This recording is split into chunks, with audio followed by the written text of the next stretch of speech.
আজ তাজমহল তৈরির প্রায় ৪০০ বছর পরে উঠে এসেছে এক নতুন ইতিহাস।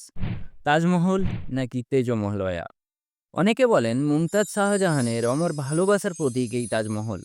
আর কেউ বলে প্রাচীন শিব মন্দির ভেঙে বানানো মুঘলদের এক বর্বরতার পরিচয় এই তাজমহল। কিন্তু আসল সত্যিটা কি? কেন বানানো হয়েছিল আজকের এই তাজমহল? আর তেজমহলয়ের আসল রহস্যটাই কি?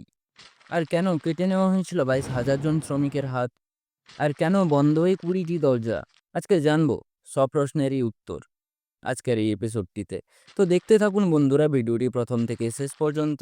তাজমহলটি বর্তমান ভারতের উত্তরপ্রদেশ রাজ্যে অবস্থান করছে। উত্তরপ্রদেশের আগ্রা শহরটি একসময় মুঘল সাম্রাজ্যের রাজধানী ছিল এবং পার্শ্ববর্তী রাজস্থানে মার্বেলের সরবরাহ খুব ভালো ছিল। সম্ভবত সেই কারণে জায়গাটিকে উপযুক্তভাবে বেছে নেওয়া হয়েছিল। বর্তমান সময়ে এই স্মৃতিসৌধটিকে ঘিরে বাৎসরিক ৭০ থেকে ৮০ লক্ষ ইতিহাসবিদ এবং পর্যটকের ভিড় হয়।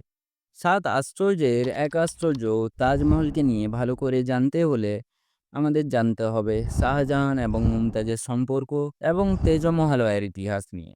তো বন্ধুরা আজকে জানবো সবারই ইতিহাস। তো শুরু করছি শাহজাহানকে দিয়ে।